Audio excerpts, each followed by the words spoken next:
nô lưng thôi đấy. เขาปิดมาแล้วก็สร้างโรง10,000 10.000 มันbé á. Đấy hụ hết đấy đó nhỉ.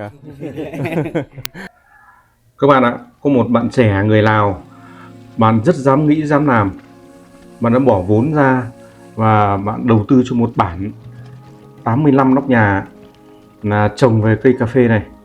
Bạn cung cấp cho giống và về kỹ thuật để cho người dân ở đây họ trồng, và đến bây giờ là năm thứ tư rồi là đã có kết quả, và bạn ấy là thu mua lại toàn bộ sản phẩm. Họ thu mua là bao nhiêu tiền một cân? Lô lưng là thôi đấy. Cái này sao mà hơn kilo nữa rồi? Cậu phân bài. Cổng con pai à? Ngam ấy. Ngam đấy. Ngam. Như cái giá là bạn ấy thu mua bây giờ là hơn 9.000 một kg, nó tầm 9.200 một kg, và người dân ở đây là cũng ký vào giữa hai bên là cam kết là sẽ không bán cho người ngoài mà chỉ bán cho bạn ấy thôi, với cái mức giá là hơn 9.000 đồng một kg. Nếu mà người dân mà so sánh để trồng cây cà phê này với lại cây ngô thì trồng cây cà phê này là họ sẽ thu nhập cao gấp 2 lần, nên là người dân là cũng rất là phấn khởi. Nhưng ngược lại thì bạn ấy là cũng được rất là nhiều, vì bản đây là có 85 hộ gia đình, nên là như bác đây kể là hộ nào ít nhất thì cũng được 3 tấn, hộ nào nhiều thì được 6 tấn. Nếu mà chúng ta cứ dùng một phép nhân và cái giá chênh lệch của nó thì bạn ấy cũng kiếm sơ sơ là cũng tiền tỷ rồi. Và đây là cái khu xưởng bạn ấy là sát và phơi luôn ở trong nhà đây. Bạn thuê 4 người làm ở đây, là sát được đến đâu là làm sàn, là phơi luôn ở trong nhà. Bên trên tấm lợp là bạn lợp bằng cái tấm nhựa, cho nên là nó thản nhiệt cũng rất là tốt. Mắc thì nô lưng thôi đấy. เขาปิดมาแล้วก็สร้างโรง 10,000 10.000. Đó, đây là đầu tư chi phí toàn bộ tất cả, bắt đầu là vào đây sát và đưa lên sàn, nên là tính ra là giá thành là 10.000 đồng trên 1 kg, và bạn phơi khô sẽ đóng bao, lúc đấy bạn mới xuất. Sao vào đi? Mắc lấy nhé cơ. Mắc lấy. Đi là lô lưng thôi được. Bố hùa. Mấy chị công nhân này là cũng không biết tiếng Việt và cũng không nắm được cái giá cà phê là thu mua là bao nhiêu cả. Bố hùa xà Việt à?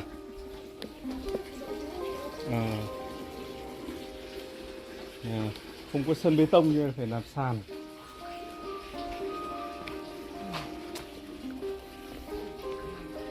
Thế là ưỡi hết cái việc này là lươn lưng là thôi được. hết hạn thân nhà trang ơi mình không hao không hao mình là miแต่ครบเอามีเม็ดเอาเปลี่ยนมือละ4คนมาแต่นี่ Mấy chị công nhân này là làm ở xưởng này là tính theo sản phẩm, làm được nhiều thì hưởng nhiều. Ngay cạnh nhà đây là có một con suối rất là lớn, nên là họ bơm nước lên, họ làm về cái công việc sát cà phê này là rất là tiện, sạch sẽ. Đó, họ đầu tư về những cái sàn này thì nó cũng rẻ thôi, vì gỗ bên này nó cũng rẻ và là nhiều. Như cái mức độ năm nay là bạn ấy thu cũng trên 300 tấn, mà cái giá cả thu mua với cái giá bạn thu mua trên 9.000 nên là chênh lệch cũng rất là cao với giá thị trường. Nhân sơ sơ là bạn cũng đã kiếm được hàng tỷ đồng rồi. Khu vực đồi trước mặt chúng ta kia đấy là bạn dự kiến là năm nay là khu vực đấy là sẽ cho dân là trồng hết cà phê. Cái đồi nó không cao lắm, đất ở đây thì toàn đất mới, làm nó cũng rất là dễ. เขาขายเขาโครงการเม็ด โครงการบริษัท เป็นโครงการเลยโครงการจิวิลี่เขามาลงทุนปลูกช่วยเหลือประชาชนเขาจะปลูก Bạn này kể là đây là không phải là công ty, chỉ là một gia đình họ mở ra gọi là một xưởng sản xuất thôi. và họ đầu tư cây nhỏ cho dân, và bây giờ họ thu mua lại những cái sản phẩm đó. Nhà bạn này là hôm nay là có 5 người hái cà phê cho, bây giờ bạn đi bạn trở về để bán cho xưởng sản xuất ở đây. Đặc biệt là cái lá cà phê là bò nó không ăn và dê không ăn, cho nên họ vẫn cứ chăn thả thế này bình thường. Nó thích đi đâu đi lên rừng, rồi bây giờ nó xuống khu vực gần suối này nó uống nước. Chiều mát lại lên rừng này.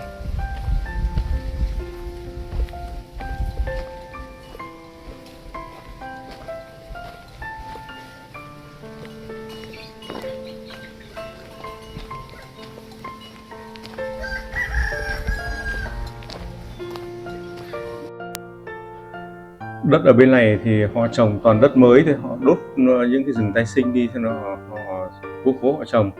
Trên 3 năm đầu là cũng không cần gì phải phân do gì cả.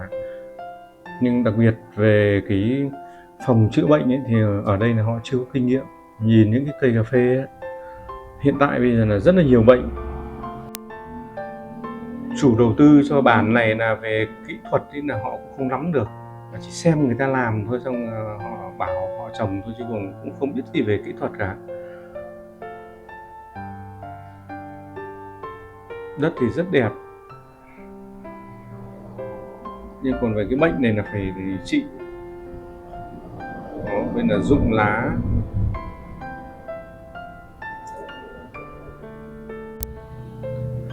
Họ trồng đến lúc mà nó ra quả như thế này rồi, nhưng mà cũng không dùng một loại phân gì cả.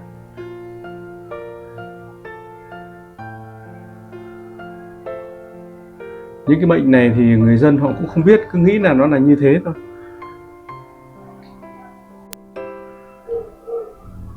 Tuy không cho phân nhưng mà thấy cái quả cà phê ở đây nó rất là mọng và to. Về tỉa cành rồi làm cỏ là họ cũng không làm. Tỉa cành ấy là đây cứ nhìn tùm lên thôi. Kệ, ra được như thế nào thì ra thôi. Về cái kỹ thuật là còn kém quá.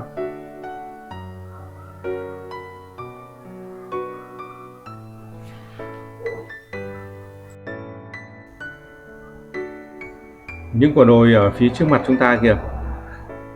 Đấy, ở bên dưới thì họ làm ruộng thôi, nhưng bên trên những cái quả đồi nó không cao lắm, gọi là đồi Bát Úp ấy, chỉ có đồi đất thôi và đất đỏ. Đây là những cái rừng họ khai thác hết những cái hữu to rồi, bây giờ là họ phát đi họ trồng thì đúng là tuyệt vời. Đây họ trồng những cái cây trầu này thì giá trị kinh tế là nó cũng không cao. Cái khai sang Cái mắc kiềng. Mắc kiểng là quả cam. Đi bán quả cam về. Mắc kiểng thì lô lưng thôi đấy. Lô ăn nưng là sao phân kít. Nhà chị đây đang trồng được 70 cây cam.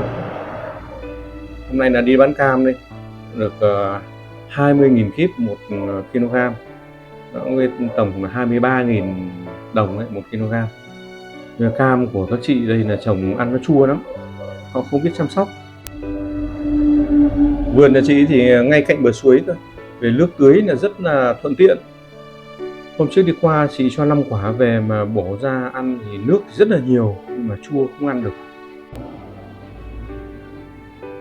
Chị đang kể là cái vườn cam nhà chị ấy là nó cứ trắng hết lá ra, và xong là cái lá của nó lại cuộn tròn vào, như kiểu là có con sâu ở bên trong đấy. Chị muốn được hỗ trợ giúp đỡ. Đất đai ở bên Lào này thì rất là mênh mông. Các bạn trẻ mà có những cái ý tưởng về đầu tư về lĩnh vực nông nghiệp thì cũng tìm hiểu ở bên quốc gia Lào này. Theo tôi nghĩ là phát triển kinh tế về một số loại cây như cây cà phê là cũng rất là tốt. Và video này tôi cũng xin tạm dừng tại đây. Xin chào tạm biệt các bạn, hẹn gặp lại ở video lần sau.